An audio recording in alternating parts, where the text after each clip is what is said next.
All right, welcome to Sports Music and Other Shit. I'm your co-host, Vic. I'm your co-host, John the Black Jerry McGuire. And today we got Mr. Preston James IV. He is originally from Harlem, New York City. He received his bachelor's degree from Emporia State University in Emporia, Kansas, where he was a scholarship athlete. He went on to receive his law degree and his MBA concurrently from the University of Kansas School of Law and School of Business. In addition, he has also received a certification in international sports management from the Florence University of the Arts in Florence, Italy. He has been representing athletes and entertainers for over 20 years, during which time he was an NFLPA and CFLPA certified contract advisor. He has represented numerous professional and Olympic athlete clients worldwide, as well as entertainment clients. He has served on the San Antonio Sports Foundation Board of Directors and was a general manager of Iowa Crush women's professional football team. Preston is also the founder and executive director of The Other Side of Sports, a nonprofit group that exposes young men to careers in the sports industry by bringing in speakers and partnering with professional organizations such as Detroit Pistons and hosting events at their venues. In addition, Preston is the sports management program director and assistant professor of sports management and business law at LaGrange College. He specializes in sports and entertainment law, sports and entertainment management, and business and law. He has received many accolades and achievements, as of the most recently with Rolling Out magazine, where he was recipient of the magazine's Justice for All Award, which is awarded to the top legal professionals in the Atlanta area for their contributions to society.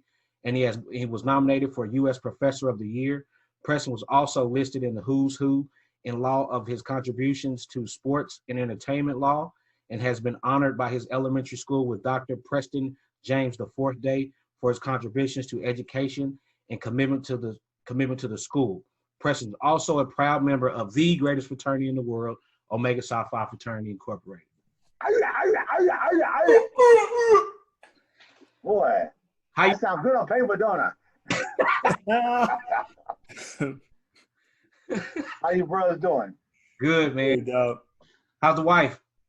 She's doing okay. She's upstairs now. No, doing her thing, persevering. You know what I'm saying? No. Bro's drinking wine now. Hey, you know. No more oil. Don't let it fool you. Don't let it fool you. That's just Omega. That's Omega oil in a fancy glass, man. Yeah, that's y'all. I got a Lion's Cup with some C in it.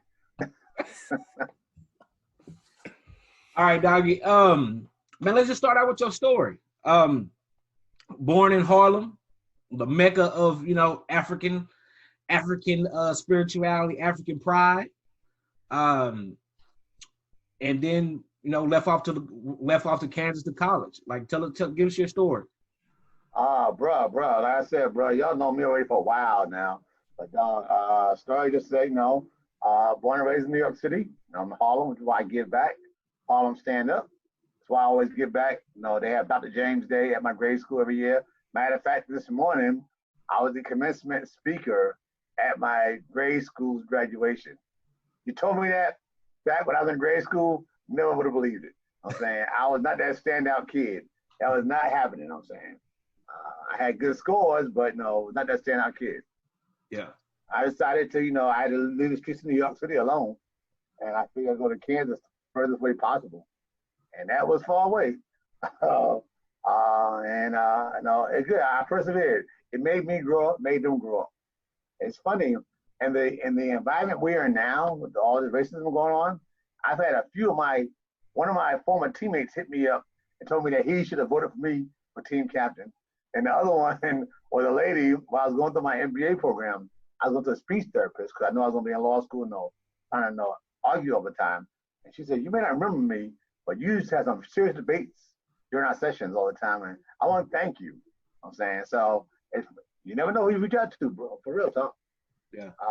Going to Kansas was a big blessing for me. Obviously, joining my fraternity, and holding office in my fraternity. A lot of the mentorship I received was through the frat, I'm saying, and so I'm very grateful for that. But yeah, bro, I come from New York City, went to school in Kansas, had a son, graduated, got my JD MBA at the same time, while being on the Supreme Council of the Omega Psi Phi Fraternity Incorporated.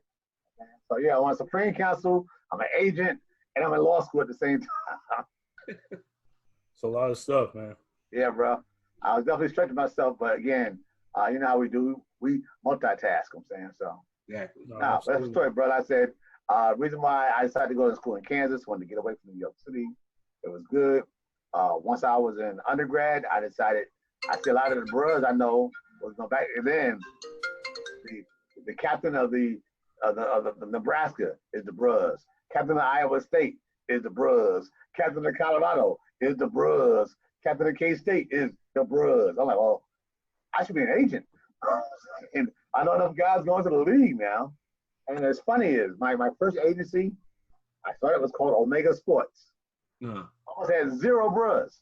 I represented a bunch of white women. I'm saying women on the driver of bobsled one, divers in the Olympics. All those are my clients. I'm saying so. Not what I expected, but hey. Hey, you were talking about the with all the racial stuff that's going on right now in this climate. You being a professor and being multitasking, I know you got your hands in the sports industry. How are you feeling right now? Like, what's your emotions? Like, what have you been seeing over these last couple of weeks? Wow. Well, I'm talking to the bros. I'm gonna keep it straight. I hope a lot of it ain't just fluff. Mm-hmm. A lot of times people say what they want you to say so they can move to the next spot. Hope it's not a trend, but I hope it's not like a fad. Hopefully it's long-term changes going on. Bros, let's keep it real. We're the bros. Let's keep it real.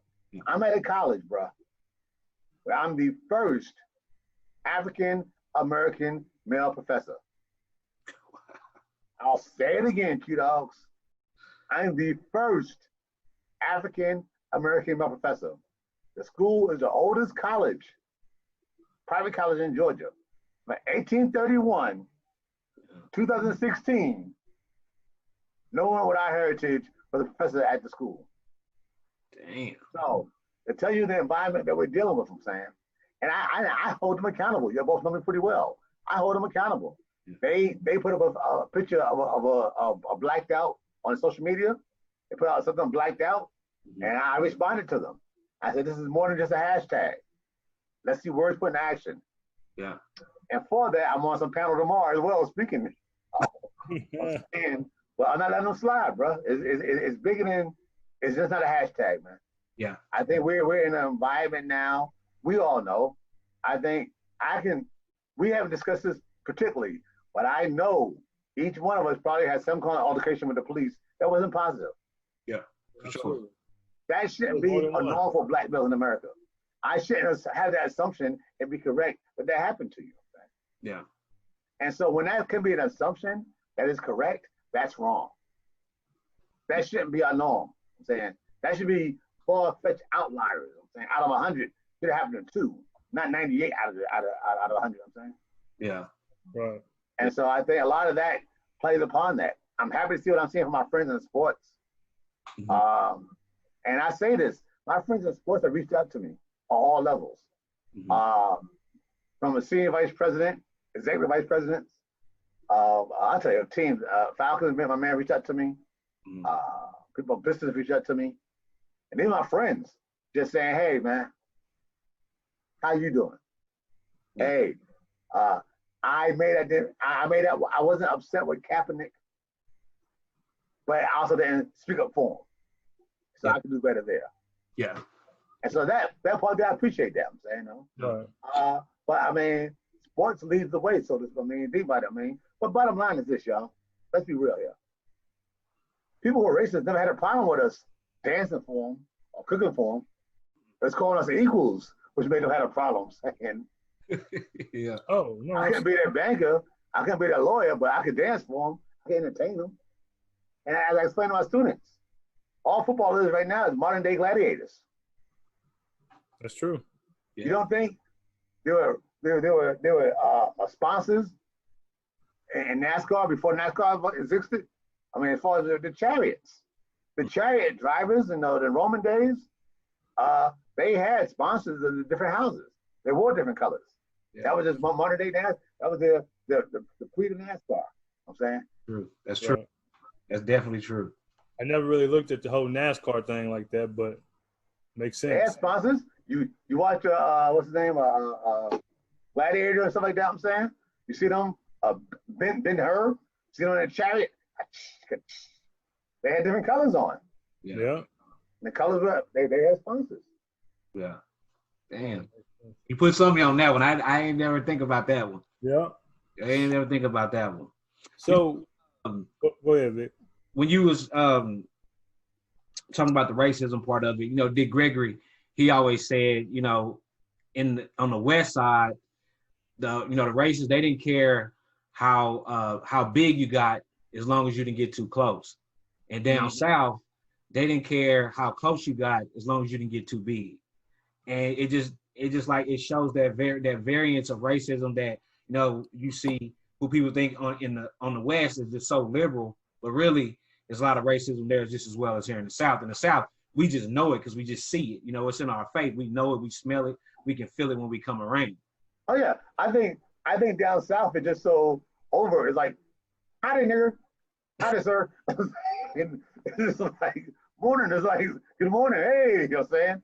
It's like they know their distinct roles. I'm saying, whereas in New York it's covert. Look at the guy we got playing president right now. I'm saying, I mean, he's pandering to people in the South. He's from Queens, New York. Yeah.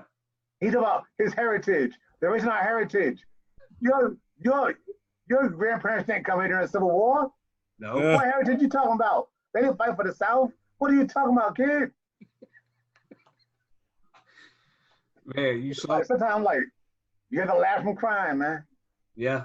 Yeah, it's crazy. So I know LaGrange is ranked one of the top 10, 15 schools in the country. As far as and what? And as far as education and stuff like that, education based. Well, it's a Division III school, so I wouldn't say that. Division III school. Our sports management program is rocking and shocking. I'm saying, I was at Northwood before I came out of LaGrange. I know that, and my wife had stage 4 lung cancer. So 56 below zero wind chills is not the move for somebody with lung cancer. We are a tropical people. And so I had to break down south, I'm saying. So I run the program down there. So we've been lucky to have a lot of people in the industry assess our program as one of the top programs in the South now. At LaGrange, I had a top 10 program in the country, according to the National Sports Forum, which is the big forum that all these people in sports go to. But down in LaGrange, I've been doing the same thing, rocking and shocking. I mean, right now, I think our sports management club is the largest club on campus. I think the next largest club has like 20 members. We have 87. And so what I did was I decided to, down in Georgia, LaGrange, you can't really declare a major until your junior year. So the sports management club allows them to come in and do events with us and as freshmen. So, you know, for the past 3 years, we did the Super Bowl. We were the only school in the entire country on field level during the Super Bowl this year. Wow. We do the Peach Bowl. We do the downhill ski championships, which is hilarious. They're like, LaGrange, Georgia?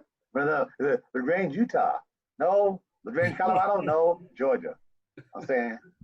And of course, the Swiss team was hilarious because they're like the Lakers. I'm saying they're the Kobe Lakers. I'm saying Kobe and Shaq Lakers. And so they just rock. But they took a picture of me. You know, who's the black guy with the bow tie? Yeah. There was 2 brothers on the mountain.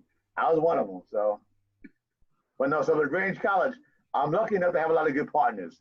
The Falcons and the United, obviously, all the blanks in them, great partners to have. We partner with the Peach Bowl. Peach Bowl has 2 academic partners. University of Alabama grad program and our undergrad program.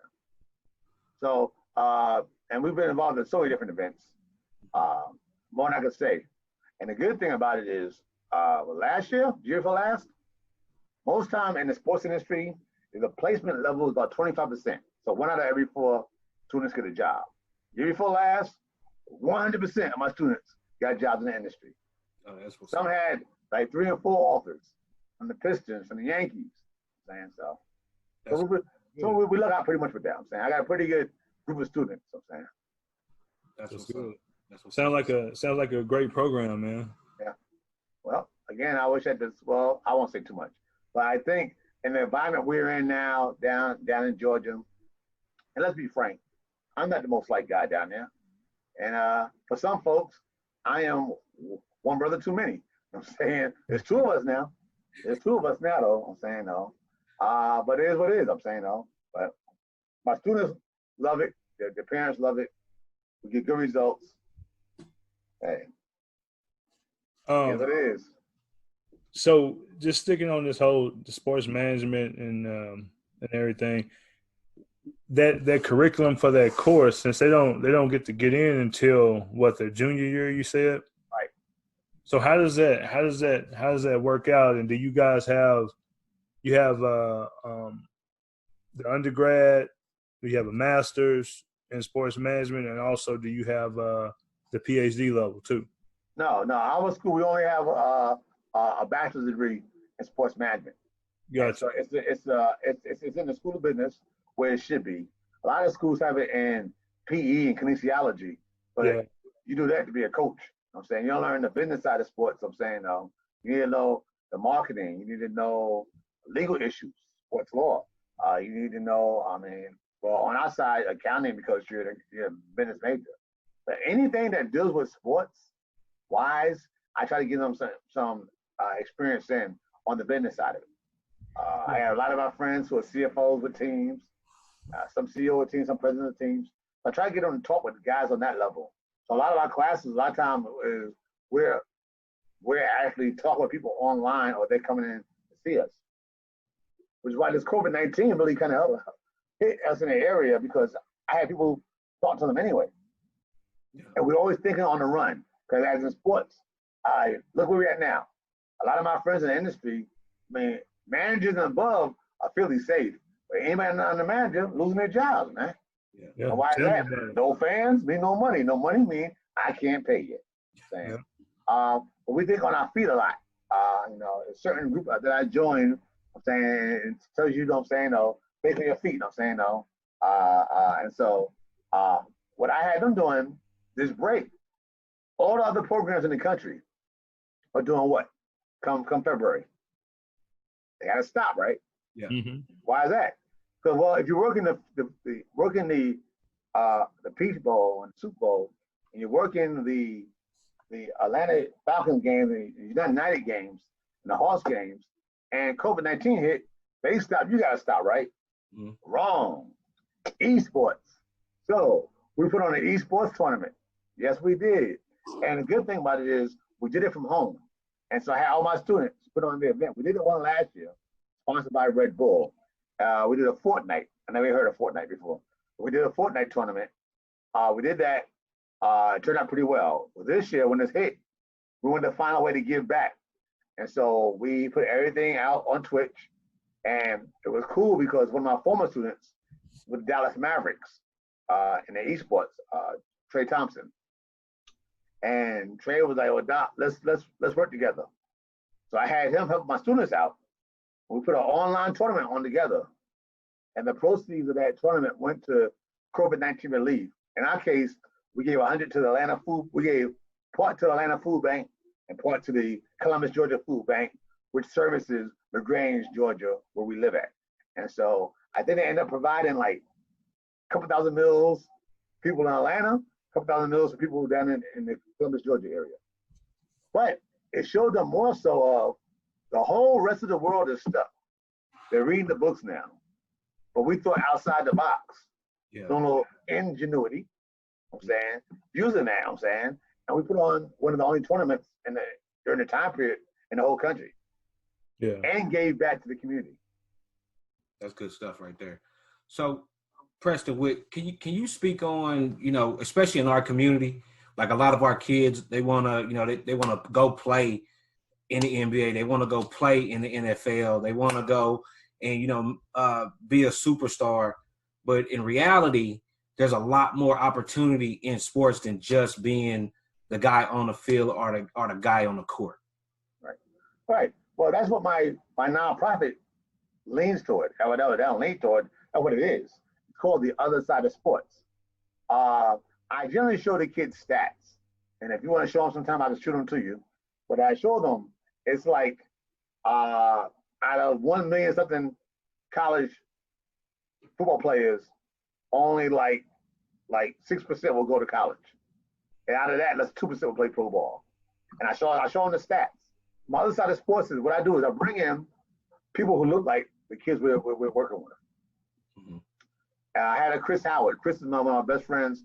Chris is actually the what is Chris' title? Something Howard, NCAA with football development, football development. Aaron was one of our former students with the Pistons. Trey, I mentioned him with the Dallas Mavericks, and Keith, the brother with the Atlanta United. Mm-hmm. What I do is I have them go into different rooms, have young men come down to a campus, or if we do it with the Pistons, we do it up in the Pistons arena before the game. And what we do is we have each of those young men, in groups of 20 or so, go and talk with the people. So for 20 minutes, I had 20 minutes explaining, this is who I am, this is where I'm from, this is how I got where I'm at now. And 10 minutes Q&A. And so I showed them. Chris Howard to bring his rings in. Chris was an AD at LSU and at KU, Rock Chop, and at KU, you know what I'm saying? And so Chris will bring his rings. And I tell him, you may play for a team that win a league championship. And you may do that for 2 years. But you can be the vice president of that team for about 10, 15 years. Absolutely. And you can get that money on the long haul, I'm saying. Yep. So we showed them that for every business, everything else, for another business, you need for sports. You need an accountant. Yeah, you need a lawyer. Yeah, you need a marketing guy. Yeah, or just do it with a sports twist to it. So I think it's important to show kids that.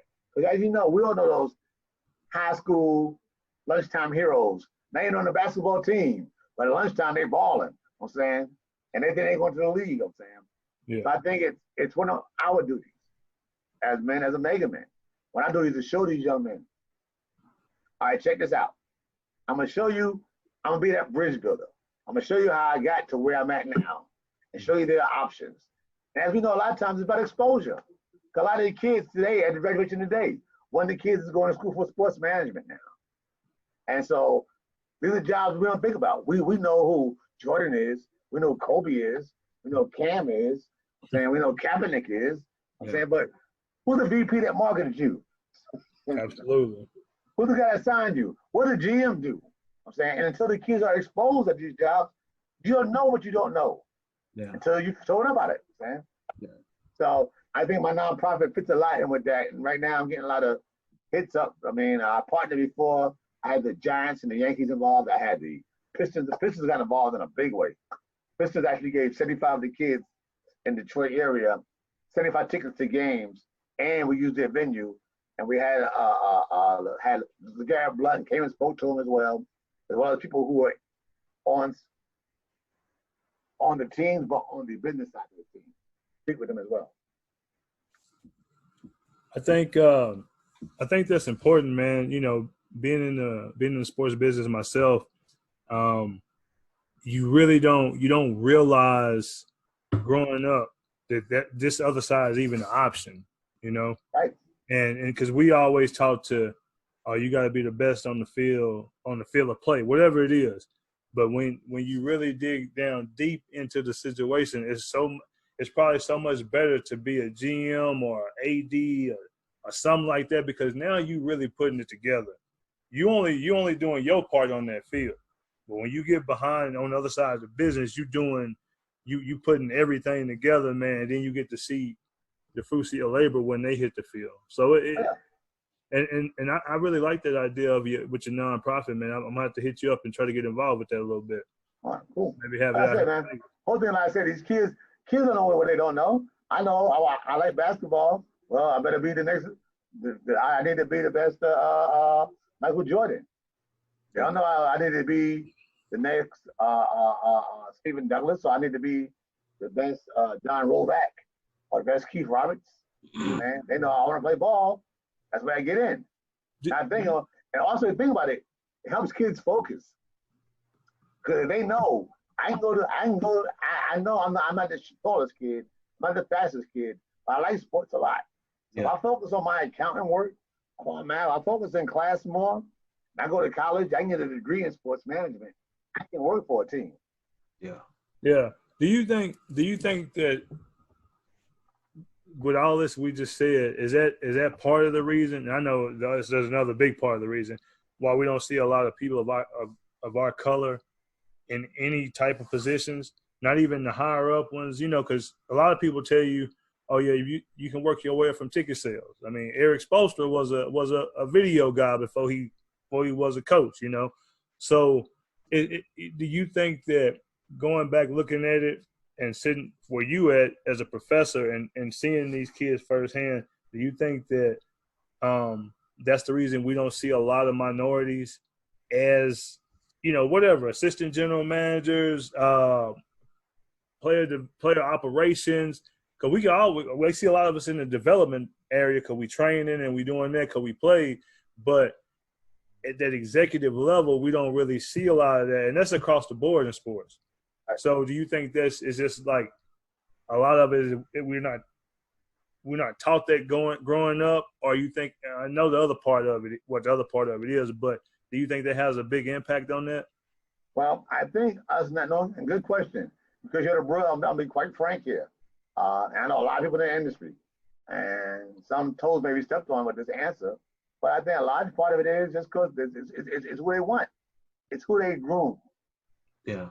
Right. Like certain purpose, like when Preston James stands up, Umbawa, certain people ain't comfortable with that. Right. It's bad. So therefore, they groom who they like to go to the next level. I'm saying. That's what, and you know what? Like I told a lot of my students, I would never be GM of an NFL team, but one of you guys maybe. And so I'm putting you guys in touch with somebody, and now I mentor them all the way through, because somebody I know is gonna help lead you to the next stop. Yeah. And all my guys, we talked to Aaron Johnson, talked to Trey Thompson, Jose Martinez. They all tell you God put me in a position with somebody who then, when they got there, someone else looked up for me there as well too. Yeah. All right. That's bottom line is. And I mean, the networks that we don't have, we got to create. You know what I'm saying, we don't have lineage where Victor's dad was the GM for the Cowboys for so much time, and now so and so knows him, and he's like Uncle Jerry. No, we don't have that. You know what I'm saying? So it's what I read in the book about being intentional. I intentionally now create relationships with those now. If you looked at me on LinkedIn, my students say, you know everybody. Everybody knows you and they know they like me. So I'm building relationships, not for me necessarily, but for my guys down the line. Right. I had somebody from the Yankees hit me up, what's today, on Wednesday or Monday, and told me, hey man, you got anybody for me, and I trust your judgment. Now at the time when people are losing jobs, Yankees hit me up and says, you got anybody, let me know. I can't tell you their name, because I want your listeners, your watchers to start bombarding them with information. But my guys know, you know what I'm saying, I can hook them up, saying, So I think it's a good thing now when I'm trying to create relations like that. I've had a few guys off the record tell me that they like what I'm doing as far as getting kids in jobs, and it's not just black kids. I get all kids jobs. Saying I tell you all the time, I don't have black friends. I have friends. Some are black, some are white. You know how I get down. I'm saying so. Yeah.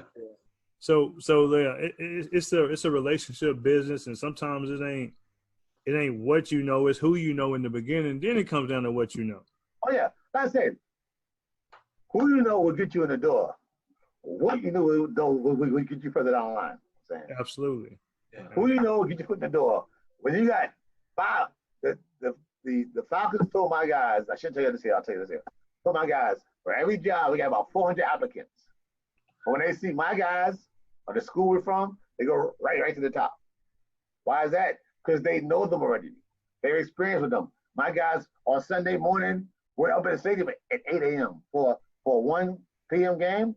At 8 a.m. on Sunday morning, we're up there, I'm saying. And they get their work in now, I'm saying. It's about building relationships. Now, once you build up, because so many people want to be in sports. I mean, I get told all the time, you get the dream job. I'm like, yeah, I don't think so. And my students call me halftime doc. But at halftime, I'm out of there. I'm saying by the fourth quarter, I'm in the man cave watching the game, lean back in the best seat in the house. I'm saying. So people think, I mean, I had somebody at my job tell me, well, you get to go to games.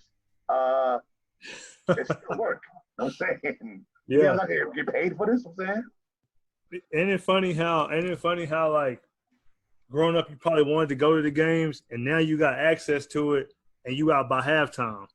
Man, I get hit up by tickets so many times because people know halftime doc is gone, I'm saying. Yeah. I don't necessarily leave at halftime when I go to games because I got to stick around and see the players. But I always come away talking about, man, like, I wish I was just at home watching it because it's so much better at home. Yeah. Oh, yeah. Well, again, if you understand, you got to deal with the parking. Some people say, poor baby. I'm saying, well, yeah, but then like, you got to deal with parking. And if it's a big game, like a bowl game, you're going through security like it's like crazy. Like, it's like Fort Knox. I mean, Super Bowl. I had 3 different credentials. I'm saying on game day, you get a whole brand new credential. So ain't no just taking that credential. Like one of my friends told me, can you get my son in? Yeah, sure. Let the bros and the back door at the party. Open the door. Come on in. It ain't that kind of party. Oh no. I'm saying this is business. I'm saying. Speaking, hey, so I got to grab my charger real quick. Apparently, my battery's going low. Hold on. So. Okay. Speaking of football, are we gonna have a college? I know you plugged in. Are we gonna have a college season this year? All right. This is how I opine. I think they're gonna give it a shot. As a matter of fact, I talked with one of the top guys today. And this ain't his. He's saying they'll give it a shot. My opinion, though, I think with COVID going on, we can make a real good effort. But particularly in the fall, if we come back any kind of way slamming down, I don't think you're going to have a lot of people in colleges on campus. Yeah. To be quite frank, just my opinion. I speak for the NCAA. I'm planning my classes right now to be all online. Just because I don't think we can get that many people together again. Now you think about college sports and football like that. Yeah. Let's say 110 guys on the team. They travel with maybe 75, right? Great. So you have 75 guys you got to watch out for a plane, let alone support staff. Now what happens when the kids at Georgia go play in Texas? Mm-hmm. Now you have a bunch of kids, 75 individuals, being exposed to a whole other team and their coaches and their fans. Yeah. And then that's just for 2 days. Then they go back to their campuses. And they zigzag some more. How long do you think that takes to spread, man? I think it's going to be a lot of. I think we want to do it to make so we be normal again. Because you got to admit, it's as crazy as heck without having sports. I'm watching, I would think on Sunday, like 9 different reruns go on, I'm saying. I'm watching esports. I'm not going to lie. I probably shouldn't tell you on here. I watched about 5 minutes. I was like, I cannot watch someone play video games. I just can't do it.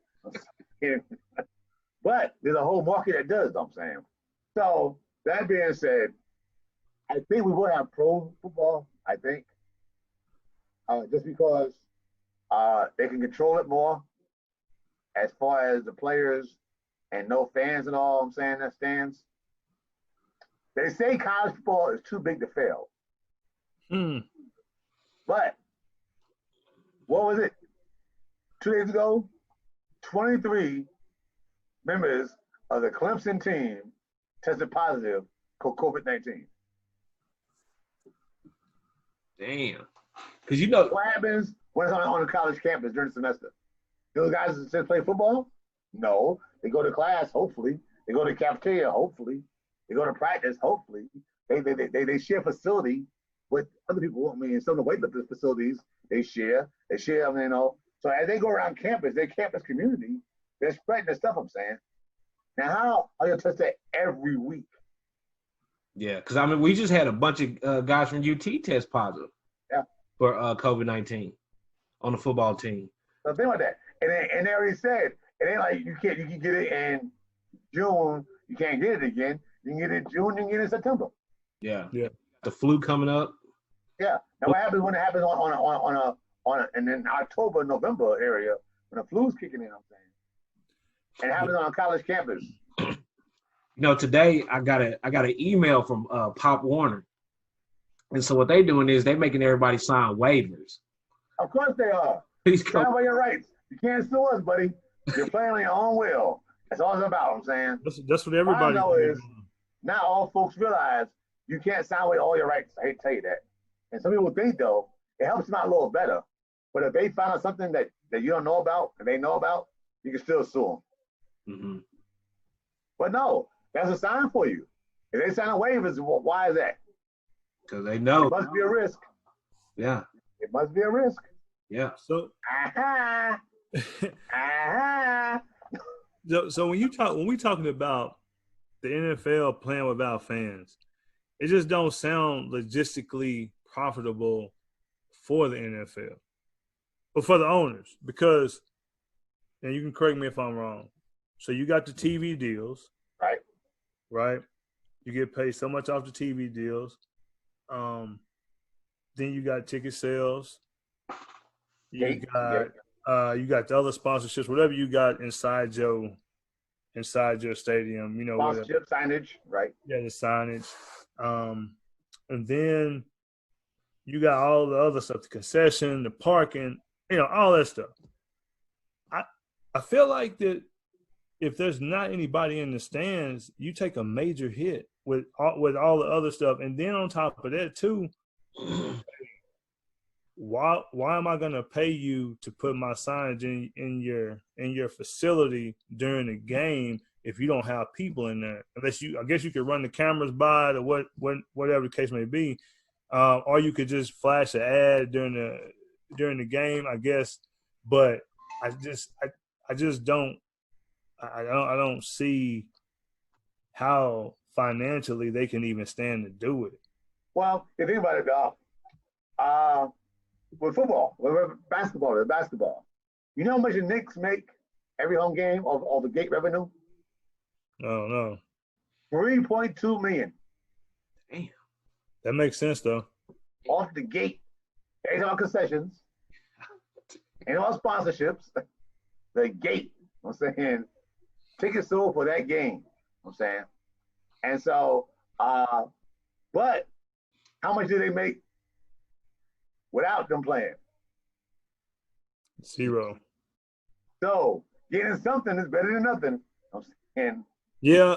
And so you have to think they're being pretty creative with sources. I mean, now you got digital now, whole digital thing. NASCAR has a whole digital department. You know what I'm saying, but my girl's the director. You know what I'm saying, so they do things digitally. I mean, you can do all kind of ads on TV. You can do digital virtual ads. I told that before. I'm saying, put them on the field. I'm saying, so it'd be Lysol or Pepto-Bismol. Put a big old can of Pepto-Bismol on the field for 10 seconds. It's just signage there. I'm saying. Yeah. What I'm saying, so it won't be as much money. Definitely not as much money. But there's some money there. I'm saying, and definitely beats not playing at all. If they don't play, they don't get no $2 million at all. Yeah. Sam. Now what I'm hearing is that they're gonna try to play with limited fans in the NFL. Maybe like every 5 or 6 seats, something like that. So if the seat said 75, they're gonna try to put like 25 in there. Mm-hmm. That sounds good until you get the first cases again. Yeah. Right. But if they make them sign, liability waivers as they come in, then it's on you. Again, as I aforementioned, a waiver don't waive everything. Yeah. So let's say you turn around, you find out the Falcons had knowledge, NFL had knowledge that it affected more people than they thought it would affect, right? Mm-hmm. I, as a lawyer, I'm going to sue you. I'm going not you. I'm going to sue the Falcons on your behalf. Mm-hmm.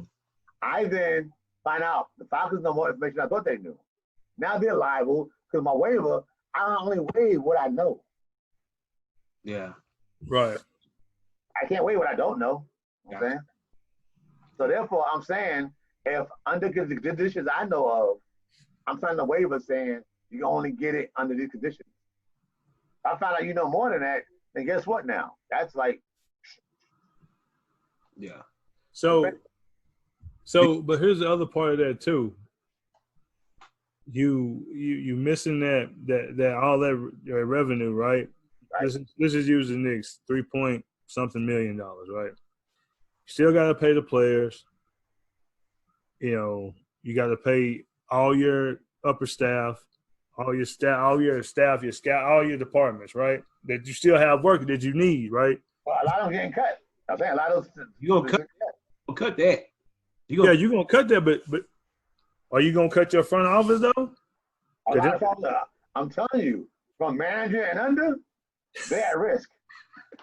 I don't know, man. I can tell you, in the past 2 weeks, I know at least 10 people who got fired. No, I believe it. I just they hit me up. Hey Doc, you know any jobs? And so the other part of this equation is too. Are the players' salaries going to go down? Good question. I think, to be a realist, I think at some point you have to look at renegotiating the salary to fit the situation. Yeah. I know a lot of guys are like, forget that. This is my salary now. But if you have no fans in the stands, you get no salary, Chief. You ain't playing, you get no salary. You ain't making $500,000, but you can't take them skills. That 4-3 skill set does not compute with at McDonald's. I'm saying, how fast can you win them fries? I don't know what I'm saying. So yeah, I mean, I brought that up because I know on the NBA side of things that's one reason they're pushing to get everybody playing in Orlando is to save some of that TV money because they can create a lot of different things because all the money they've lost up until this point, if they don't save any of it, they're going to have to go in and redo the collective bargaining agreement, and which means that your top player like Steph Curry is making $40 million a year, right? He's making 40. He's the highest paid player there, making 41 million a year, and I think James Harden is a little shade on it. And you got Bron, you got 38. So that $100 million, $150 million man is going to turn back into the $80 million man, or even less for the max deal. So and then you got the trickle down effect too, going in the overseas market when it comes to basketball. A lot of teams are cutting their budget by 50% this year. And I've been trying to explain to some of my guys, hey man, you don't have to take it, but the chances are if you don't take it, you're gonna be at home because some people don't even know if they're playing. Some people budgets are cut drastically. Some leagues ain't even going on. Yeah. So. I don't know. I don't know if it'll be the same case with the NFL or any other the Canadian Football League, anything like that. But that's kind of what I'm looking at as far as the NBA and overseas basketball. Everything is about to be renegotiated depending on how much money they can salvage from this season. That's a key point, bro. Called salvage. Right now, we haven't done this before. We haven't done with this. Yeah. I said that pandemic was 1919. Well, what TV deal did they have going on then? I'm saying nothing. I'm saying, but as funny as you don't hear about it though, the NHL cut short their Stanley Cup, and then because of COVID back then. Wow. Every student of the game, baby. Yeah. 4. No, I'm saying, but we're doing that for the first time, Sam. Yeah. So players have to be realistic. I'm saying, though. A lot of times they ain't. A lot of times, as agents, we have to speak with them on that level and explain to them on that level. I'm saying, but the whole game has changed, and so for you to think you're making $40 million still, and the owners took a cut, took a loss of $100 million, they go ahead. Another thing too. They're not getting that revenue for having those concerts in those stadiums either. The stadiums, the basketball arenas, any of that. They're not getting none of that. Exactly. I said so. There's no big events going on at all. Look at what they doing in my man Clemens doing down in Miami, Hard Rock. They turned into a movie theater. Yeah, I seen even like Young Dro, he was in Atlanta. They did a parking lot concert. Yeah. Pull your car up and they got a stage and they doing concerts because the landscape was changed. So, I mean, as far as you guys are seeing things, have we witnessed an epic change like forever in the sports industry? I don't think forever. I don't think forever. I think it's just we have to get used to where we at now until we can get back to where we at. It's like anything else. If you're playing football on defense, you got on offense 3 guys that's just running a 4-4 or lower. You know you guys ain't built for speed. You know you better time it out, change it up, change our defense up, man, and find something that fits. Well, now we're doing that. Adam Silver, actually, Adam will probably get my school. We're giving him the Sportsman of the Year award. I think had Adam had not canceled the NBA games, I think the Final Four would have still happened. Not Final Four would still happen. It'd have been madness. Oh, that was huge. That was huge for him to step up and do that. I think what would have happened? What would have happened had we had March Madness? I would have been terrible. Been Corona without COVID-19. I mean, and I have my Atlanta Final Four gear now. Courtesy of my people, good looking out. I'm saying now I'm gonna put it in my man cave and put it on the glass somewhere probably. But no, I mean that was big. I'm saying, but Adam deciding to step up and go against what a lot of people would have said. But you know, they stopped. I think the Mavs was playing. They were warming up. Yeah. Like, dude, we done. I'm saying. I think honestly, same thing in OKC. I think that Adam Silver played a key role as far as America. Period. So do I. Team, because I think there was not a significant amount of people truly paying attention to it until he canceled the basketball season. Oh yeah, exactly. Basketball season, then the world I would say United States. Then we focused and was like, oh shit, like this is serious. It must be serious. It must be serious. If I can't watch my basketball, it must be serious. Ain't it funny how when people are made to be people who are comfortable and maybe uncomfortable, and then they take it serious? I do all the time. Protest isn't supposed to make you feel comfortable, but make you feel uncomfortable. Mm-hmm. That sounds crazy. I'm protesting. Well, I don't like that. Well, really, let me stop. What do you like? No. It ain't that kind of party. I'm supposed to make you feel uncomfortable. Yeah. So you move where I want you to move to. And I think by Adam doing that, it showed the world, hey, this is serious. Mm-hmm. And I think you look at it, I mean, I'm not sure about y'all. In Texas, you're being hit with it a little hard now, but not like New York, bro. You know, in a 2-week time period, I know 12 people that died, including my wife's mother. Damn. How many people? 12 people out of 14 days. Yeah, it's crazy. New York bad. 3 of them being bros.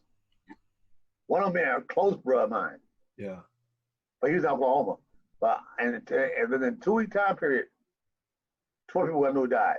Got to the point when I got up one night, I got up one morning, and my first thought was, who do I know today that is going to die? Damn. I like, dang, man. Yeah. But it's our reality, though. Yeah. Yeah. Yeah. No, you know, and like I said, man, Adam he changed everything because I really do believe had he not stopped it, overseas basketball would have continued. The other leagues that were supposed to start after basketball would have came and started. Like he really did that, man. He stood up for what he thought was right, and he just did it. And a lot of these other, league personnel, they just see the dollar signs. They want them dollars to keep coming in, no matter how it looks. Just like our president, obviously, but they want to see them dollars keep coming in. Do y'all feel like the NBA coming back? Do y'all feel like that is going to be the catalyst for sports. So like if they fail, you know, with people getting COVID-19 while they in that bubble, do y'all think that's like this is the catalyst? This is what the world, the eyes of sports is on this playoff to see how it works? It could be, and I say it could be for this reason. I'm not at the pulse for the people, but what I think is and people being people. They see the NBA shut down first, so when they say it's safe, then it's safe. I'm saying could be that. But look at it though. You know, I'm involved with NASCAR. I'm saying, matter of fact, the race. I was working the race with 25 students. Atlanta Motor Speedway. And the race was Atlanta Motor Speedway coming up. And that Thursday, I talked to my wife's doctor, you know, she has stage 4 lung cancer. My wife's doctor was like, you don't need to be out there. So I thought about it, and I called him up, and I asked what kind of duties were my students doing. I couldn't do it to them. Like, nah, it's too unsafe. So I canceled at 11:30 a.m. And at 3:30, NASCAR canceled. I'm saying, so now NASCAR's back at it again now. I've been talking with the with Bubba Wallace's Vice President Richard Petty. Him and I spoke. You know, I'm a little bit involved with NASCAR people now. I'm saying, and my guys at Hendrick Motorsports. I know more people on the business side than the drivers. I can't tell you any driver other than Bubba Wallace probably. But I can tell you people in the front office who they are. I'm saying. So NASCAR has been doing a lot now. I think any sports that's outside, you have a better shot at it because you can some kind of distance. You're still there. I'm saying. And you're supposed to wear masks still. But again, I think our way of life is going to be changed at least for a year. For a year, yeah. Yeah, I think so too. I think the NBA they're taking a lot of precaution, and they're I got an email. They've been keeping us updated on everything, and we got these like the protocol, all the protocol for the players. Okay, they're gonna come in this time. They're gonna do this. They're gonna do this. If you have a positive test, this is what's gonna happen. You know, this is who's allowed in the bubble. This is who's not. And then I think they also took a major step in allowing players to opt out of it. You know, because that shows that, okay, we know this is a risk. Like, not even just the COVID part of it. Bringing in being in the bubble, bringing in another court, and then they trying to – I don't know if they figured it out or not, what kind of advantage they're going to give them. You might be able to bring your court from L.A. if you're the Lakers. You know, I don't even know how that's going to work once you get your court in there. You know, I mean, here in Vegas, they do the summer league, the NBA, not the summer league, the G League showcase. Yeah. They do it inside the hotel, so they bring that floor in. So I can understand why the players wanted to have that extra insurance. They approved that. So they're taking all the precautions to make this as safe as possible for them to get out there and not worry about that and to play the sport that we all love watching and they love playing, right? The other part is somebody's going to catch COVID-19. Oh, yeah. I guarantee you. Somebody's going to get it because here's the deal. You're going to be confined to this area, to this bubble, quote unquote, right? And we know how it works when you tell guys that make millions and millions of dollars, this is what you got. This is it. It's all you can't go nowhere outside of this. These are the rules. Yeah. Okay. They're going to figure out how to bend them rules. Hell, we figure out how to bend the rules sometimes. So I know they're going to do it. Question for you, Q-Dog. Huh? How many of them guys are single? Shit, probably a lot of them. Probably a lot, yeah. So, just being men. No, absolutely. For 3 months, huh? Absolutely. Right. Absolutely. You were gonna bust some females in there. I'm telling you. And that was the other part too. Trust me. She's quarantined. Trust me. I got a thermometer right here. They're gonna be saying, "Oh, she got to be here," or she, you know. She's my trainer. She's my trainer quote assistant. unquote. Yeah. She's a videographer, trainer, assistant intern. Yeah. Okay. Yeah. This is my manager. She handles all my day to day. Handle my Zen. Anything. And that's the part of it. That's the part of it that's going to be a little different. But how many people do I think going to catch it? I don't know. Somebody's going to get it though. Oh yeah. Somebody's going to get it. You know, and that doesn't mean they failed though. Right. No. That just means that's going to happen. That was going to happen regardless, because first of all, we don't have a cure. If we had a cure, it wouldn't be such a huge deal, right? But somebody is going to get it because they're out, and if they have been in the house and they haven't been out for X amount of time, then that's going to be a different situation for them too. Yeah. And then being completely away from your family for 3 months, that's a whole different ball game too. There's a lot of things that go into this, and that's kind of why I look at it and I applaud, the players for even taking the risk of going back out there to do it. And I understand why they're doing it. And I also understand the business side of it, because it's important for them, just as important for them to go out there and play for the business side of it as it is for the owners to have them play. Because the last thing they want is to have to renegotiate their collective bargaining agreement so low that the max player is $70 million now, or $80 million. You know what I mean? Like it used to be years ago. And that's the last thing they want to do. Now, I want to ask you what you think about the thing that Kyrie said, where he said, he think it's going to take away focus on from the social justice movement, and also the whole part about the players need to start their own league. Okay. Wow. Well, I kind of feel Kyrie what he's saying. I'm saying, because he's saying that he don't want a distraction from what we're going through in this movement. Problem is, y'all, do you really think we haven't a movement yet? Is this a full movement, or is this saying like people trying to? Well, Nike say rather than give y'all $1 billion, I'm gonna give you 100 million. Are you happy now? And if I fully commit to my 500 million, will the 100 make you happy? And so I really see it like that now. I really don't think people are fully committed to this. I'm saying, I'm watching the public.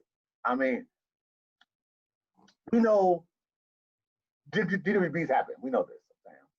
A lot of the world is just finally finding out. And somebody else upset about it. I'm saying their first thought is, well, what do they do to deserve that? And until they can personalize it, when someone knows Preston James and I'm pulled over, then they personalize it. Victor Jackson, and he gets pulled over by the cops and beat up by the cops, they can personalize it. Oh, that's Coach Vic. Coach Jackson, I'm saying, I know him personally. Yeah. Yeah. And so I don't think we're fully in a full movement yet. I don't. I don't be the naysayer. I'm just watching now, observing. I think a few people are stepping back saying, wow, let me identify. Well, I don't think it's a full movement yet. So what Kyrie was saying about it taken away, I don't think it's taken away until we get a full movement, I'm saying.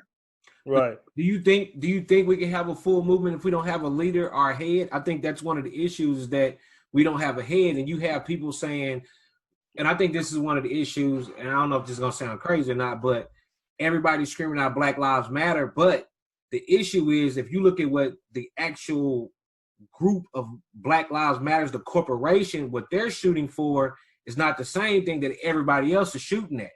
That's very key, brother. That's very key. So you people in academia screaming, Black Lives Matter, we want these things to change. And then you have people in the LGBTQ community saying Black Lives Matter, we want these things to change. When a lot of people that's really out on the street that's protesting and marching, they're talking about injustice. They're not talking about those other two things. And so without a key leader, they're just labeling the whole movement as Black Lives Matter. Right. And I think that's a good start for us. But I think, as you said, I think we need to have certain leaders or organizations only appoint people. I'm saying, I ain't saying the Qs only, but I just say as an organization. I'm saying, leadership from there. I'm saying leadership from the AKs, leadership from all the organizations. Let's come together with these points, We need to look at this point here. We gotta look at corporate structure, corporate board of directors. Who's your board of directors? I'm saying. Mm-hmm. Again, if you have a guy at GM, he can affect a lot more what happens with coach than the guy who's selling popcorn. You know what I'm saying? Yeah. Yeah. No, and that's crazy you said that because we remember my fiance was talking. She's a learning strategist at her school, and it's kind of like the step between admin and teacher, right? And I told her, I just asked her randomly, like, what you want to do? You know, you here now, what you want to do? And she said, I'm in between because I want to make an impact, and being in a learning strategy position, I was able to impact more students, right? Rather than being in the classroom, because I only got my 15 to 20 students or whatever the case may be. And I said, you do realize, because I always try to get her to go ahead and make that leap on into full administration, whether it be principal, assistant principal, or whether it be someone with the school district, because that's where the change has got to come from. The change ain't gonna come in the classroom. You can impact a couple of students in there, but the overall change, like you said, is gonna come from the top of the leadership, and that's where it has to start, and then it has to trickle down and end with everybody below them. Yeah, it's in case your fiance, as a teacher, she affects 25 kids. Yeah. As an admin, she teaches the 20 teachers, teaches 25 kids, I'm saying. Yeah. If she teaches them all to be as good as she is, then theoretically, it should all trickle down to the students, I'm saying. Yeah. Absolutely. And that's basically what I said without the detail. Right. It's kind of like how Chris Broussard was saying. He was saying like how Kyrie and them was giving out, a list of demands. Like something they should ask is like all these owners, like they have their own corporations. Like you're gonna allow for minorities or black, people to be a certain percentage in these training programs. So when they do get out of these training programs, and now they can hold a position in some of these companies. And I think that that's kind of what you're saying as far as like we just got to figure out how we're gonna push the movement and where we're gonna push it in these different directions, and so that we can, because really what it comes down to is income. If we can get our income and our social economic status to a certain point, like then we're in a great position, way better position than we are right now. Yeah, and I think a lot of that trickles down with a lot of different factors, bro. I mean, I think HBCUs have a lot to play with that, possibly. I'm saying, so I think a lot of it is focused on education and how do we get the equity there. I'm saying. Yeah, and sports is just a platform to get there. I'm saying, it happens to be we have a lot of area where we may dominate. I'm saying, in numbers. I'm saying, but I think a lot of it is education and real leadership. Yeah. Yeah. Preston, let's talk about HBCUs real quick. Dick Gregory has said one upon a time, if y'all don't know, Dick Gregory is one of my favorite people in the world. He said if you took 100 names and you put them on a sheet of paper, the 100 brilliant minds that come in the black community, he said at least 98 of them going to come from HBCUs. Can you talk about HBCUs? Like why what's the financial issues with HBCUs and us players going to HBCUs? All right, bro. I got some stats written down for you. 2% of colleges in the U.S. are HBCUs. That's it. 2%. But 80%, not 80% of the black judges came from HBCUs. 50% of the black lawyers, HBCUs. 50% of black doctors, HBCUs. 40% of black members of Congress, HBCUs. So it shows. And a lot of times they say this is because people feel more at home. I started a group at my school I'm at now for the Black Male Initiative, because the lowest amount of retention rate is of black males freshman year across the board. I'm saying, Why is that? They don't feel comfortable. We've all been with the PWIs. We know how it is to stand out. You're a standout or you're outstanding. One or the other, I'm saying. And so I think before the 70s, people went to the HBCU. And you think of those numbers now. If in the 70s people went to HBCUs and 80% of our judges came from there, they formed our middle class, correct? Well, what changed? In 1970, take the exact game, I had it written down. On September 12th, 1970, what happened? Can you tell me? Sports fans. I wish I could call them right now. Tell me this. September 12th. Nah, Alabama played Southern Cal. Mm. And they played against a black quarterback, an all-white Alabama team. Played against Southern Cal with a black quarterback and a black running back, two black running backs, one by the name of Sam Bam Cunningham. And they got mopped up. At that point, they realized we better get some black players. Saying, and now 80% of Alabama is what? Black. I'm saying. Yeah. And so they started grabbing these guys from the HBCUs. Now I talked with a close friend of mine today, and he's high up in the NCAA. We talked about this. He says his daughter right now is being recruited, and he's saying the reason why they're not going to HBCUs a lot of time is they're not being recruited. But there's a kid, I think named Thibodeau. You may know who he is. Played at Oregon recently. He was in Florida. He was a candidate, well, he was a recruiting class for Florida A&M.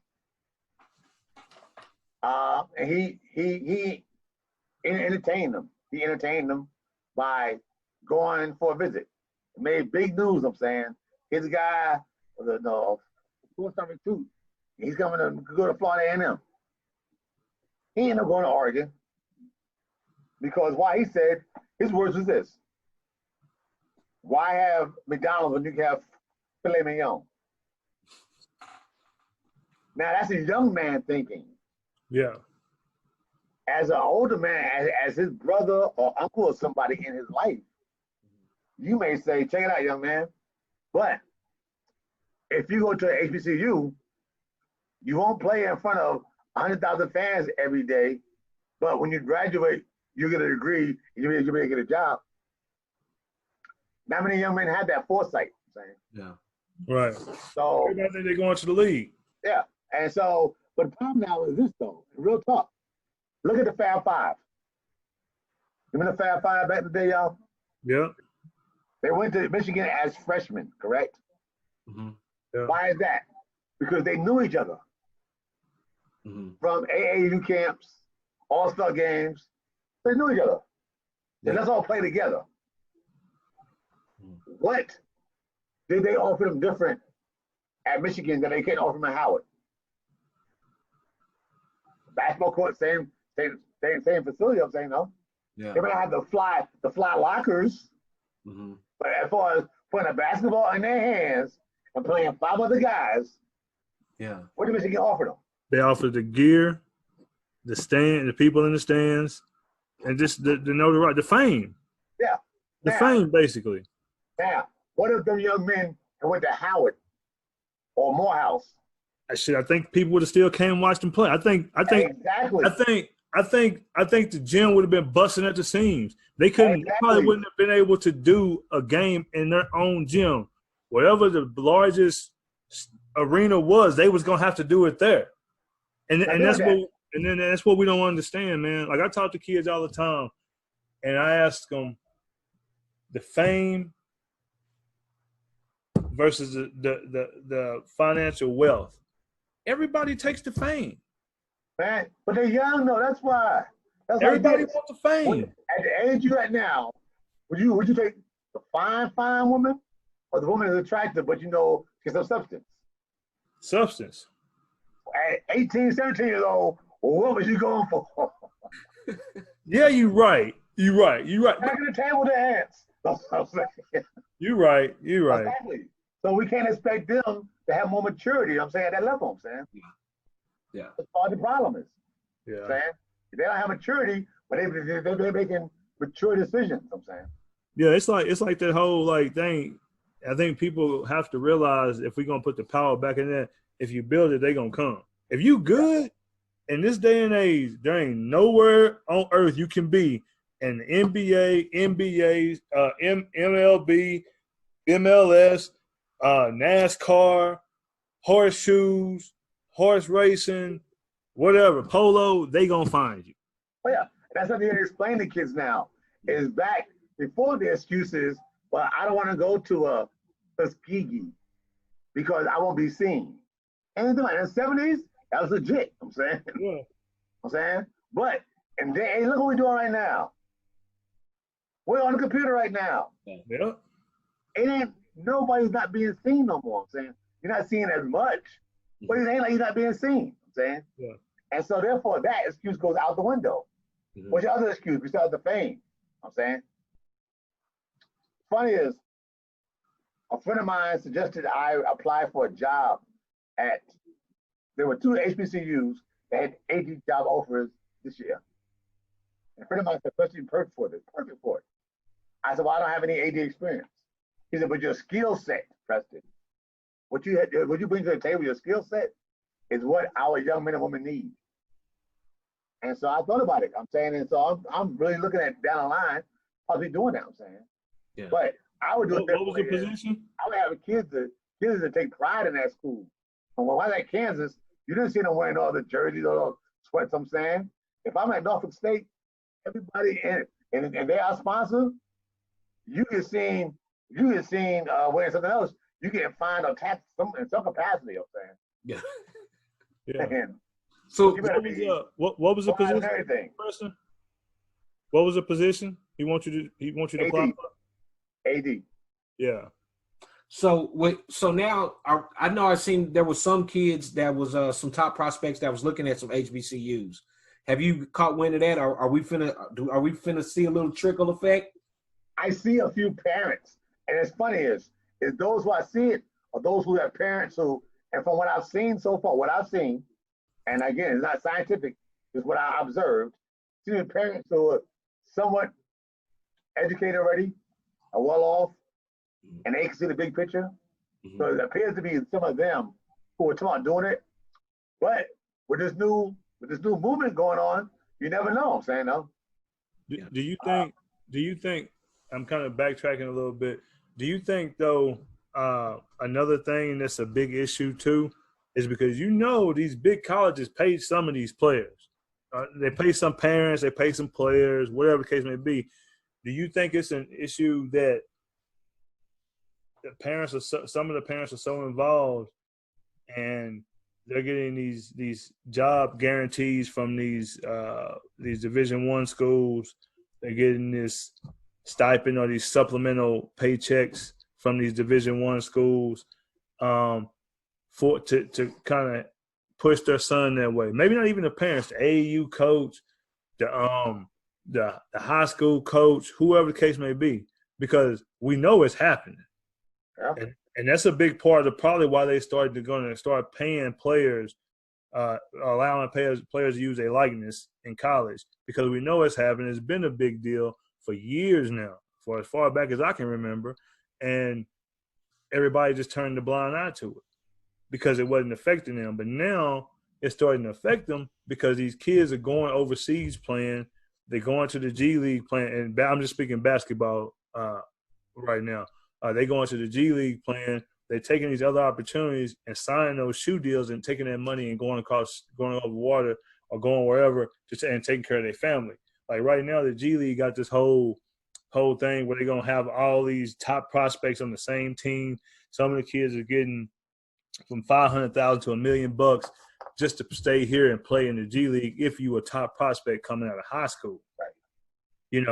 And that right there is the issue. So do you think that the HBCs cannot pay those parents for that, and that's why they're forwarding their kids over to these bigger Division I schools and everything?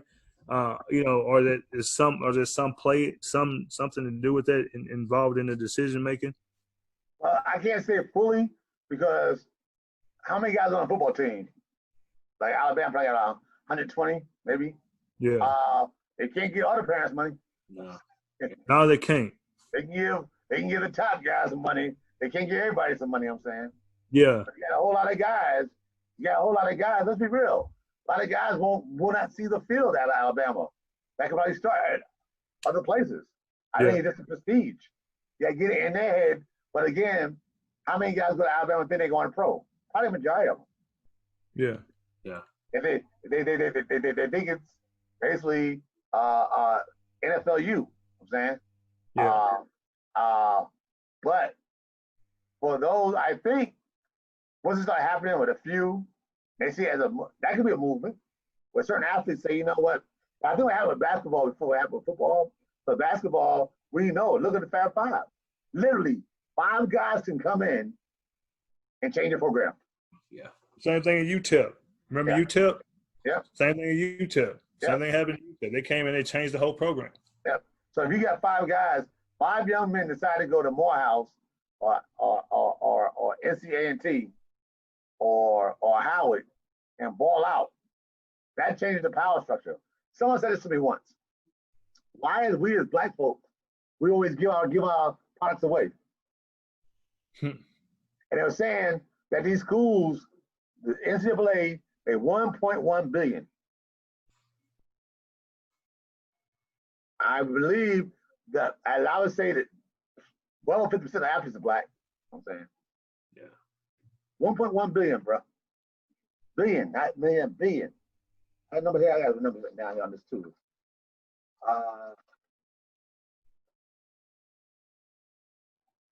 Yeah.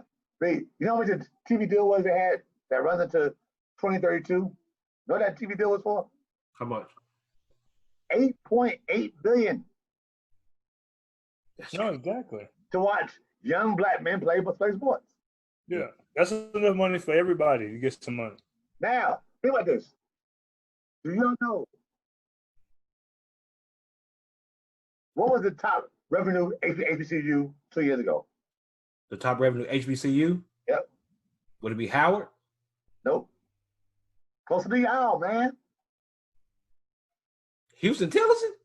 No, Roll Theta, bro. PB. PB. PB, 18 million. What did Alabama make that year? Don't know. Probably 179 million. How much? 179 million. It's a big gap. So then you have endowments. Mm-hmm. All these are endowments, right? Do you know all the HBCUs combined together is at 1/10 of the endowment at Harvard? All of them together ain't 10% of Harvard's endowment. That's how you run the school. I'm saying? So, I'm Preston. Real quick, for people that don't know, explain endowment. Endowment allows money, resources that the schools have to do things they need to do with them, saying. Mm-hmm. And so they get endowments from other individuals. One school endowment, Harvard may have 100 different endowments going to them, saying, but it's money they have to run their school.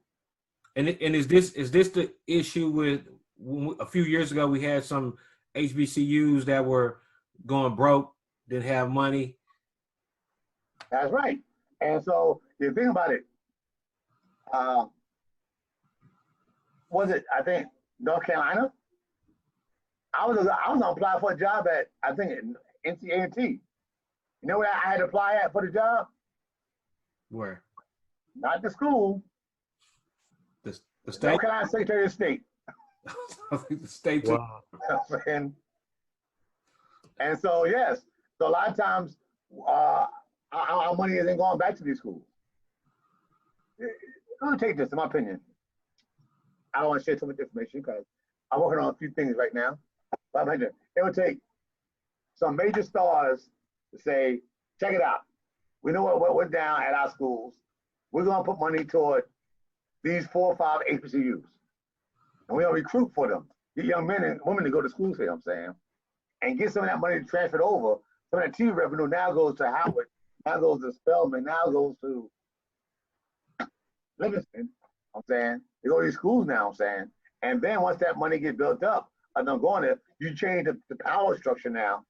I'm saying now something other people you want to watch us.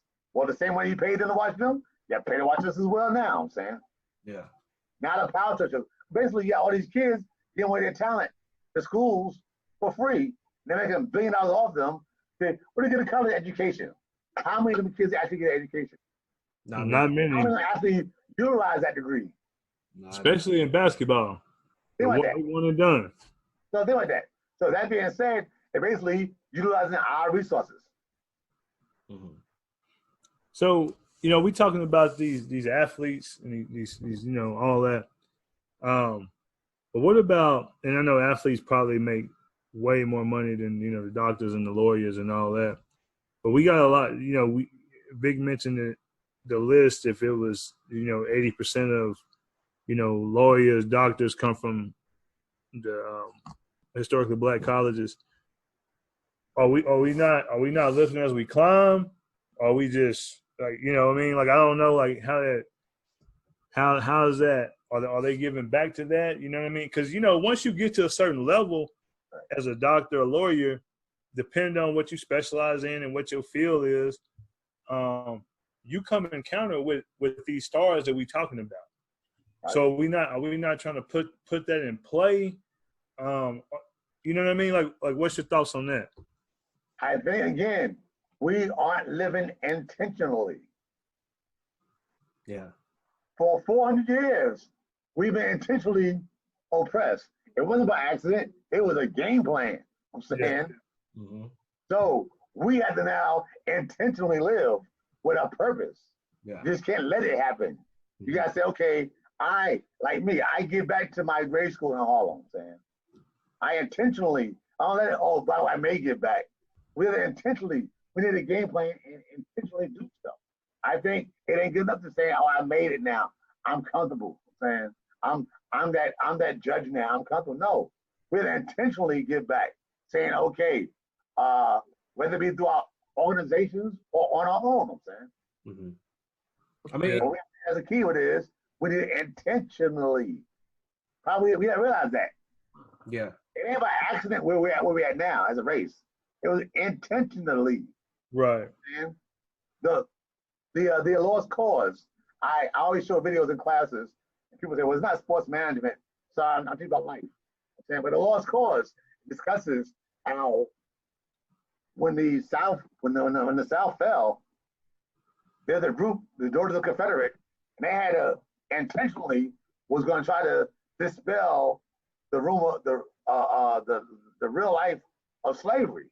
And they say, oh, the slaves were happy. Oh no, the war. They intentionally was saying, I got books I can show you. It says, oh no, they did like a picnic. Was like, oh, when the slaves came by, we had a good time eating. Huh? I'm saying, this is in their books. I'm saying, right. I'm saying they intentionally said, we are not going to say the war was about slavery. We'll say, no, that nothing to do it. No, it's about state rights. Yeah, right to have slaves. Yeah. That's what I'm saying. Yeah. But that was intentionally. Yeah. And then we say now stuff that's done intentionally. And they got a result. Well, we want results. We'll be intentionally. We can't just hope things happen. We can't say we're doing this, something may or may not happen. We have to say, okay, we live, and I want this to happen. For this to happen, I must do A, B, and C. Right. Mm-hmm. And I think that kind of goes back to the whole thing what we talked about earlier, where Kyrie saying that we should start our own league. Okay, before you make that statement, man, you need to have a meeting with some people and be on the same and have the same like attainment with that, so y'all can push that movement forward. Because just blurting it out to the media makes you sound a little, a little crazy. I think that's it. I mean, I understand he has an opinion. See, problem is we make leaders out of people who don't want to be leaders. Yeah. That's a huge problem. And now we have over 1 million broadcast channels. It's called your phone. I'm saying every time they can have an opinion will tell you this is it. I'm saying that could be a problem. But let's talk about this, y'all. Own league. Feasible? Not basketball, NFL? Easily. There's a league up for sale called the XFL. Yeah. Up for sale, right or wrong? Yeah. All right. Yeah. You know, J-Lo and A-Rod, they were trying to buy the Pets, right? Messed up for $3 billion. J-Lo and A-Rod wanted to give them $50 million, which is about 2%. But A-Rod wanted to run the team. Who in their right mind is going to allow you to give 2% and you run the team? Nobody. Ain't gonna happen. But did I say $50 million? Mm-hmm. Put it into the XFL. How many teams are there? Like eight teams, I think? Eight teams? Yeah, 8. 8 teams. Either have it as one league with all the teams own the leagues, or sell the teams off. Jay-Z and Puffy own the New York rappers, and Ice Cube and so owns the LA Hits, no? Mm-hmm. So now you have your own league. Yeah. And you have a whole pool of athletes now, I'm saying. Mm-hmm. The only thing you got a problem with now really is with stadiums. But the XFL was averaging 20,000 people in the stands a game. No, it was a good product this time. Yeah, I'm saying. So COVID hit, I'm saying. So that's very realistic is you get the ISQs, all the people got their money in entertainment, like that. Get the people who got the long money we don't know about. I'm saying the CEO of American Express, like that, I'm saying. Go to the Oprahs of the world, I'm saying, like that. They can take that now, you own a league now. I'm saying. Now what product can you put out? I'm saying. Yeah. I mean, it's not far-fetched. I mean, Ice Cube showed it with the big 3. That's Exactly. what I was about to say. That's a great example. Yeah. It's out there, and you can control the product. Yeah. You can control the product. There's no more. The NFL has come out and said the reason why Kaepernick is not playing is because they're afraid of Donald Trump's tweets, and they're losing up to 20%. One team said they would lose up to 20% of their ticket holders. Mm-hmm. I'm saying they didn't have a problem with his protesting. I don't lose money. Our fans got a problem with that. I'm saying. Yeah. He was blackballed out of the league. I'm saying. Mm-hmm. For that purpose, I'm saying now, you turn around, you have an alternate league here. 80% of the product on the field in basketball, football is black. 80% of the product of basketball is black. I'm saying. Mm-hmm. Yeah, it all comes down to dollars and cents. If you're affecting that bottom line, then you bad for business. No matter if it's how you look, what you say, or whatever the case may be, or how you conduct yourself when you're around these people, you mess up their bottom line, you're gonna get blackballed. I was talking with Kim Davis. You know who Kim Davis is? Kim is the executive vice president of the NHL. Mm-hmm. The only black woman, only woman is that level. Then go black. I'm saying she's out in the room, 130 people. I'm the only female and only black. Wow. Man. That's dope, though. That's good. I'm saying That's special. Yeah. If we don't talk though. Yeah, I had Kim talk to my female students a couple weeks ago, man.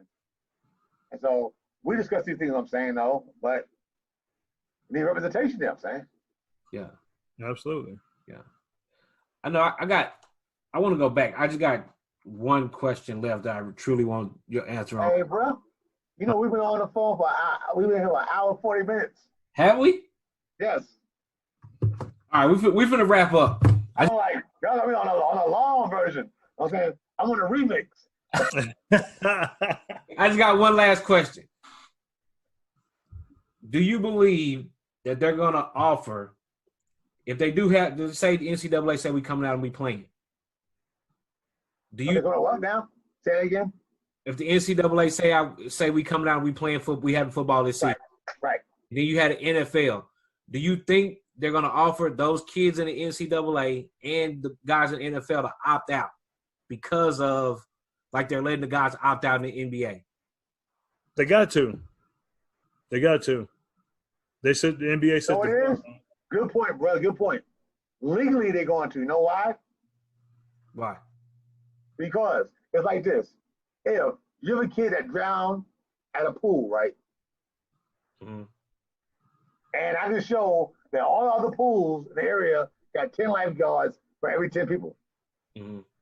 And your pool only got 2. You're not living up to industry standards. Yeah. The NBA has already done that already. Yeah. And it works for them. And NFL don't do it. And it backfires on them. Mm-hmm. It's gonna hurt the shield, man. That money too long. And too many athletes got too much money to pay a lot of lawyers. And they got money too, but they ain't got more than 1,000 guys out there. Gotcha. Hey, I got one more question, and this is for real. Like, so. All right, I'm gonna tell y'all my lawyer fees next. So I work in professional basketball, and you do most of yours in professional football, right? Basketball. Is there like I feel like the athletes in basketball are closer, and they push the narrative a little more than the football guys, right? Right. You think that's just because there's more football guys, or you think there's a bigger discrepancy between the top football pay and the bottom football pay or the mid-level pay, which, because I can never see the NFL entirely going on strike, but I could see NBA players doing it. No, we're not playing. Just like when they had the one owner for the Clippers. Okay, we're not playing. We all not playing until this dude is out. Right. And that was it. It was spoken in existence. Right. And they got rid of his ass quick. Well, I'm sure he's still a shareholder, but he ain't the face no more. Yeah. I'll say this, bro. I think this is not scientific. I did no studies on this. Like I'm saying, just me how I think. I think with basketball one, guys play more games together, closer unit together. Mm-hmm. That makes sense. So think about this: we all Qs. We on the yard. You know how long me? I was an old bro. Only on, you know what I'm saying, though. We develop relationships. I'm saying when it's that many like that, too many people, you can't develop that many relationships. Yeah. You don't have the time put forth to spend that time together. I'm saying to build up relationships. I'm saying. Yeah. 10 guys on the team, you go and talk to each other. I mean, even though Dennis Rodman said he didn't never talk to Jordan or Pippen, but for the most part, you build a relationship. I'm saying, you in the locker room. Hey, all right. I mean, everybody throwing. 25 guys can't do that together. I'm saying. Yeah. But 10 guys, you become more of a crew. I'm saying. So those 10 guys on the crew. Then on the flip side of that is how many black guys are there compared to how less anyone else is there. You got a team, you got nine guys on the team that's black and 3 that's white. Ain't very few white guys will come out there and be like Confederate flag waving, I'm saying. Ain't that kind of party, kid. You know what I'm saying? So most people want everybody. Look at people that speak up now. Steve Kerr speaks up a lot. You know what I'm saying? From Spurs, I'm saying, people who are around black guys, I'm saying. Mm-hmm. I'm saying, so these are people who are around them. So I think you a lot more will have allies in the area, I'm saying, than not be, I'm saying. Right. So I'm thinking, and basketball, it'd be closer because you got less guys who can form a real bond. Let's put it in frat terms. When you got a guy pledging at an HBCU, won't say any names, HBCU, 50 guys online. You at 3. Who's your 48? What's his mama name? I'm saying. Yeah. Now, I do it in San Marcos. It's only 10 of y'all. Who's your 10? That's so-and-so. Who's your 2? That's so-and-so. Yeah. What's his mama name? Miss so-and-so. Yeah. What's that name? So-and-so. You get rid of forming that bond, a real bond. Yeah. If 75 guys got a real bond, I ain't never been on one football team where me and everybody on the team was really cool like that. Right. That makes sense. Hey, man.